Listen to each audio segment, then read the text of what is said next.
Hello, world. Hello. Hello, world. We're here. How are you? Yes. This fine Saturday morning. Well, I don't know if people are on the East Coast, but Mr. Harris and I are in Southern California. We sure are, and it is fine. We're happy to be here. We're not on fire.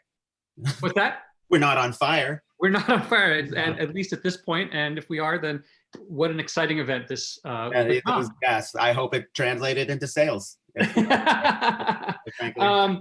Guys, this is Dan Santat. Big, even though we can't hear you, big cheer for Dan. He's the people after the fall.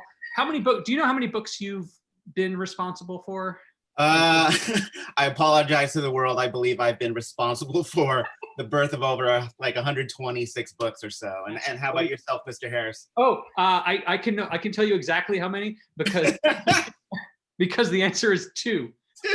Hold on, let me make sure I didn't forget one. Nope. The answer is 2 books. But the ratio of success is I mean, yes. I would rather have you take the last shot at the last second. And fortunately, one of the books is this one. Unfortunately. I said and fortunately. And fortunately. Okay. Well, fortunately, good thing this isn't live and we can take many takes. What? So this is the book that we created together. It is Dan's 126th book and my second. It is a crazy alphabet book. It's got all these connections between letters and everything. And look at this crazy inside cover. It's got a code to it. We're so proud of it. I know it's in my top 2 books that I've done. That's fantastic. And we're going to read it to you, and we hope you really enjoy it. I thought maybe I would start by talking about where the idea came from. In fact, where most of these the ideas that I've had for my books and poems come from. And if you ask my kids, where does Josie and Silas, where does their dad get his ideas from?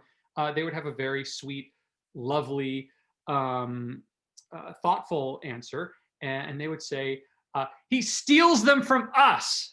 And it's not totally true. I don't steal anything from them except Halloween candy. Shh. Love Halloween. But there's a little bit of truth to it because so much of what I've written in both this book and the other book start with something that happened that was real with the kids, something that made us laugh or something that made us think or made us sad. And so, I'll give you an example from, and that's true for this book, but it's also true for, I'll give you an example from my first book really fast. I'm Just No Good at Rhyming, or as I like to call it, my other book.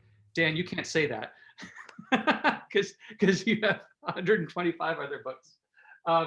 But once my kids, when my son Silas was younger, he came up to me and he said, I want you to draw a picture for me. And of course, because parents are obligated to obey every command of their children, I said, okay, I'm not very good at drawing, but I'll try. You're not going to shrug your shoulders and walk off once I do it. And he said, no. So I said, okay, what do you want me to draw a picture of? And it could be anything in the world. It can be anything from your imagination, anything at all. And he said, me. And I thought, well, okay, well, that's a little self-centered, but I'm going to try it. And as I'm picking up a pen and paper, I'm realizing how ridiculous it is. We have one of the greatest children's book illustrators alive with us, and I'm doing a drawing demonstration. So I'll make it really. Let's do it. So I said, okay. So I drew his head, and I drew some hair, and a couple eyes and a nose, and finally I unveiled my masterpiece to him, and it was like this, and he shrugged his shoulders and walked away, just like he said he wouldn't.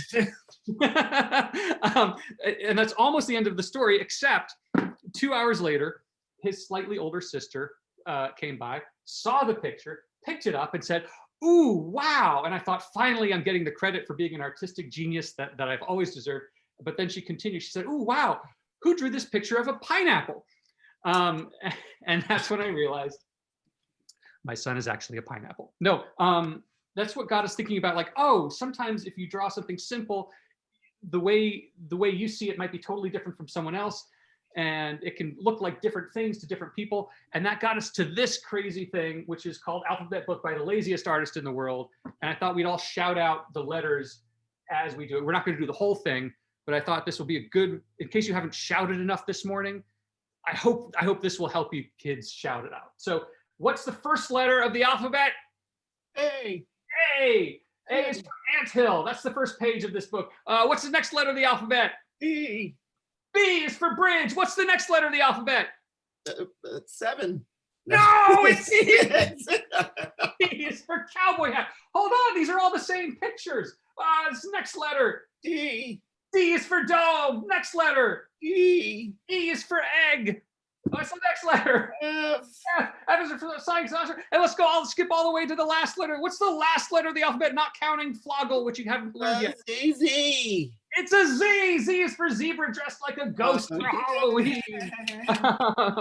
So the same thing is true for this this new book that we created, which is that it started with something, a little something funny that happened between me and my kids. And once one of the kids walked up to me, or not walked up to me, and said, "Sir," no, once one of my kids said something along the lines of like, "Oh, a Z looks like an N that has gone to sleep." And I thought, oh, that's kind of true. If you can picture an N getting tired, going to bed, or going on top of the bed, I guess. And so, okay, it looks an N like a Z. And that got us thinking, oh, are there other letters that look like different letters when they're doing something? And so we thought of this one, which is, picture the letter H. What if the letter H was starting to feel really tired or exhausted and just sort of started to slouch? Well, then it would start to slouch more and more. And then it might look like eventually the letter A. A. One more example. Picture the letter D that's trying to put a belt on way too tight, basically like me every morning. And that D kind of pulls and pulls at that belt, and then suddenly it looks like the letter B. And so that's when we thought, what if we created what if the alphabet was this whole family that we, and they were all connected? Could we write a story like that? And that's how we got this book. And fortunately, that's where, because you saw my artistic skills, they're not very good. We were so lucky to get Dan to come in and create, make a world out of it. Right, Dan? I mean, it's just a lot of fun. Yeah. It was breathtaking. Get to work on my typography. Yes, a lot of font stuff, and we have lots. Oh yeah, and there are lots of like funny things that the letters say, and I think we're going to read it, and then I'll read the text part, and Dan will read all the funny things that the letters are saying. Color guy. Yeah. Yeah. All right. We all set? Yeah. Let's read it. Let's read it. Here's our lovely end papers. Let me know if you can see that. Yeah. It's beautiful. I love it. All right. Fantastic. Here we go. The alphabet's alphabet. Perk up. They're taking our picture. Has anyone told you, you look like your mother, or you and your best friend resemble each other? When I was a boy and I heard that, I'd shriek, can't I just look like myself? I'm unique. But all of us seem like our loved ones some days, and sometimes it shows in the silliest ways. The sound of our snoring, the shape of our toes, the face that we make when we eat something gross. We all look like family, so could it be true that the alphabet's really a family too? For all of the letters from A on through Z can look like each other in some way to me. If you mind your P's and Q's, you'll make fast friends. The new kid's a quiet letter P, like in pterodactyl. An A is an H that just won't stand up right. Hello? Anyone? This was a huge mistake. A B is a D with its belt on too tight. Are you serious? I'm rolling my eye at you. A C is a G with its mustache shaved clean. And a D is an R peeking over a screen. Okay, trying to come in. Huh? O and K are absent today. An E is an F who on skis is quite fetching. And an F is an A with one leg up for stretching. This was so much easier when I was lowercase. A G is a Q that has started to yawn. And an H is a U with a pair of stilts on. Is that really you? An I is a W, just being shy. Does anyone have an answer? Please don't call on me. And a J is a P, giving backflips a try. A K is a Y with its hat in its hand. Hold on to your hats. And an L is an X, waving help in quicksand. Hey, Birdie. What's happening? Ah! An M is an M. What is an M? An M is an N with a cane for support. You'll be all right. We just need to see an eye doctor. And an N is a Z doing push-ups for sport. Wow, that's 14. Keep it up and someday you'll play for the Capitals. An O is a C with its mouth closed and quiet. I read that book.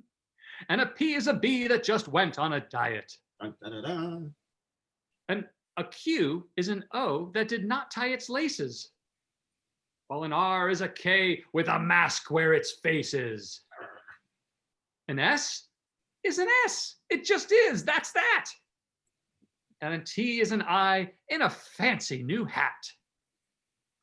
A U is a J that's all slouched in a chair.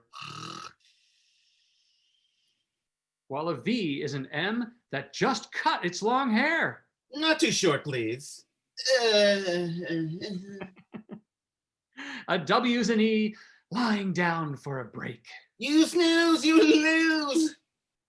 And an X is a V staring into a lake. A Y is a T with its hair raised in fright. Hey! And a Z is an L in a tug of war fight. 26 letters, unique from each other, and yet every letter looks just like another. The same way that we are each special creations and yet still resemble our friends and relations. In those whom we love, bits of us are reflected, which helps to remind us we're all connected. I'm even connected to you. I know, wow! The alphabet's alphabet makes it clear how. My cousin's the number 0. People say I look like her too. And they never knew the letter X was upside down the whole time. Yay, my grade is the same as my name. Yay, mine isn't. How do I look like you? Well, if I looks like W, and we agree that W also looks something like E, and E looks like F, and then F looks like A, and A looks like H in a ramshackle way, and H looks like U, well, then it should be true that at least just a little bit, I look like you. Yay! And that is the alphabet. And now we are open for questions from the audience. Oh, here's a good one. How do you even make a book? Dan, what do you think? Well, I mean, it started off when I was a kid. I used to make my own comic strips. I was a big fan of like Garfield and Calvin and Hobbes, and I would make my own little comic strips of Garfield, like fan art, I guess. I guess you would do that. And then eventually I moved on to Marvel Comics, and they were really bad because it would start off with Spider-Man just like looking at a bad guy like, hey, hey, and then they would just break out into like 20 pages of fighting because that's all I wanted to draw. But then as it got on, you start working on your craft, and then one day you muster up the courage to send your work into an editor, and then that editor looks at your work and you're just like, oh boy, all these 20 pages of Spider-Man fighting aren't going to quite cut it. And then you keep working on your craft, and then eventually one editor likes what you do, and then you eventually, they give you a little bag of money, and then you move on to making art and everything. Yeah. And so how about you? What was your experience like? Well, that's a good question. I started writing for TV shows, but really when my kids were younger, I thought, okay, as we talked about a little bit, I was like, oh, I want to write something for them and that they can be connected to a little bit more. And so it was a similar thing though, where it was like a lot of writing before anything happened, and I just had to practice and get better at it. I started, yeah. So it took a lot of work to get better, but that's how we made our books. And then it asks, how long does it take to make a book? It can take a long time. You know, that's what I miss about, like, when you're a kid, it's great because you can just write something or draw something and boom, you're done. But when you're making a book, you have to go to there are people like who print the book. You have to do lots of things with the color. I don't know. It takes a long time, but it's fun still. Dan, what inspires you? What inspires me? You know, that's a good question, because actually, I think a lot of people think that inspiration comes from one source. And honestly, I think the way you become a better person creatively is to just imbibe everything around you. So like I grew up in the 80s. I grew up watching a lot of, oh gosh, a lot of television in the 80s, like Yeah. shows that would not fly now. Like, Oh man. you know, but then at the same time, I would watch shows that my parents like to watch. So I ended up watching a lot of Dallas. I don't know why. But then there were other things. There were comic books, you know, video games, just telling stories with other friends, Dungeons and Dragons. And then eventually when I grew up, like, you know, like I just inhaled like Netflix series and things like that. I do a lot of cooking. I build furniture. Like I like doing that. I like building furniture. I made a ukulele out of cardboard just because I wanted to try something new. So anything to just really get the creative, you know, flows going. Just, you know, actually just making something with your own two hands, or just making something just for fun. I also think boredom is actually a very good thing, just to like sit down and like let your mind just wander, and then it just makes like ridiculous ideas. How about you? Yeah, I love that thought about boredom. That's something that we had a lot more of than I think kids today do, where it was just like, okay, we got a whole Saturday, nothing to do. Have video games been invented yet? No, soon. Pong? Has iPad been invented yet? Nope, not for another 20 years. So we had to think a lot more, and so I think that's, you know, just playing, and I also love what you said about taking things that, it's like you absorb things and then you spit them out in a different form. Right. And right, that was right, like watching Monty Python when I was a kid was mind blowing for me. And it was like, oh, I didn't know you could do that. They're talking to the camera. They're bouncing around from one skit to another. And I think that was a big part of what made me laugh back then.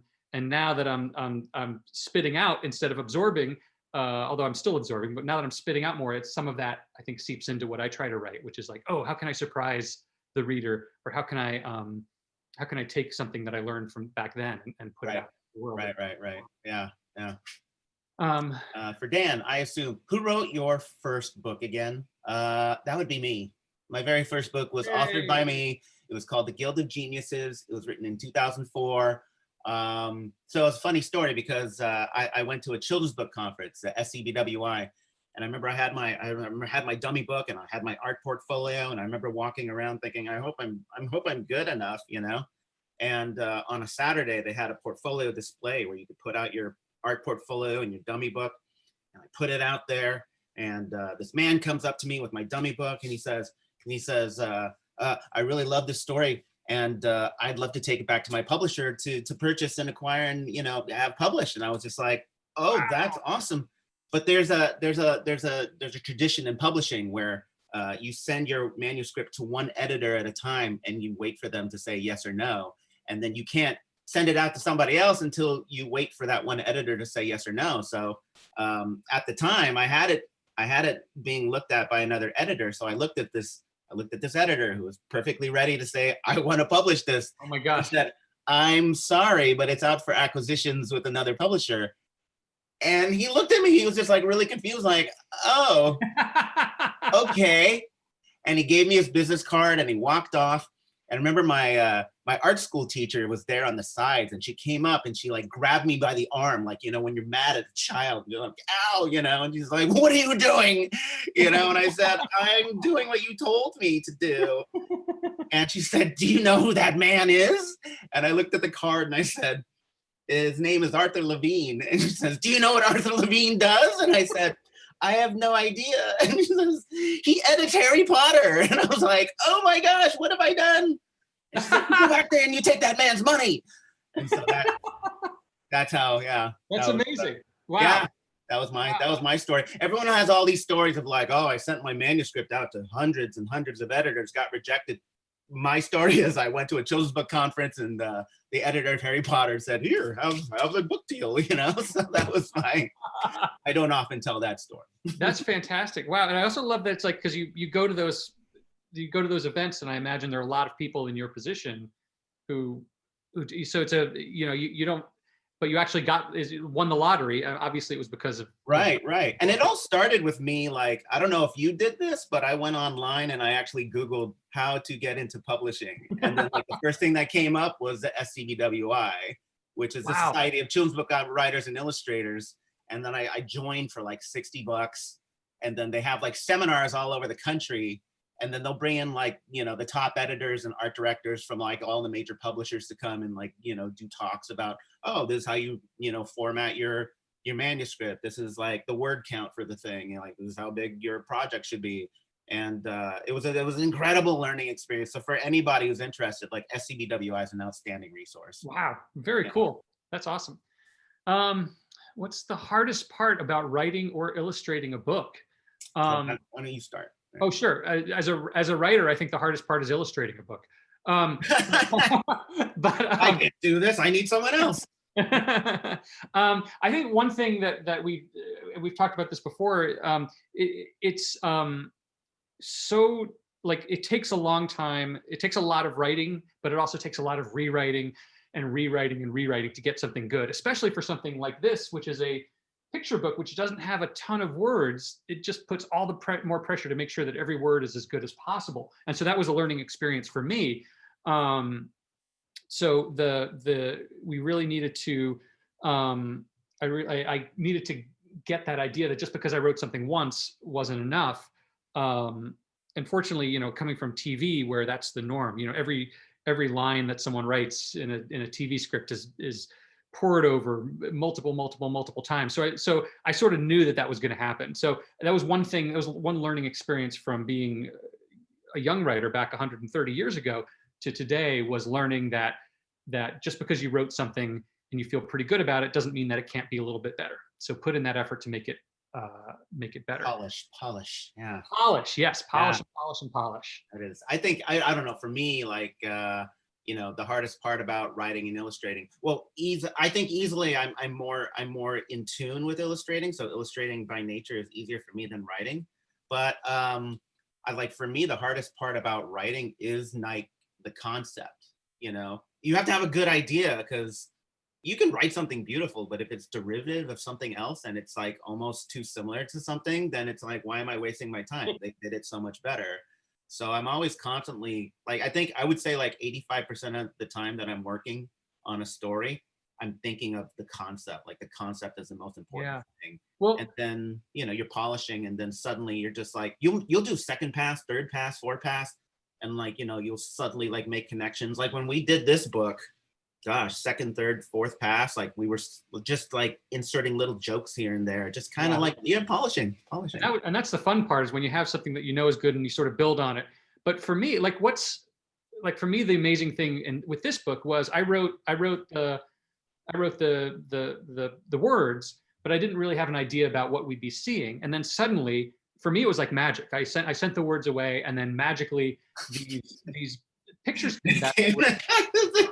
Yeah, so because I assume it was instantaneous and took no work at all, because it took no work for me. No, but like I would see like, oh, it's all these letters at a school and they're doing this, and I had no idea how to pick, for example, like the L is an X waving helping quicksand. It's like, how is he going to show that it's an X? And then you show it's almost like it is like going back to your origins, like a comic strip almost. But in some way you were able to visualize it because you were doing it with words. Like there was something, you had to see something in your head, right? Sort of, yeah. But I just didn't know how to, because for this book, you have to show what the letter was and then what the letter becomes. And you found, and there were so many different ways that you found of doing that.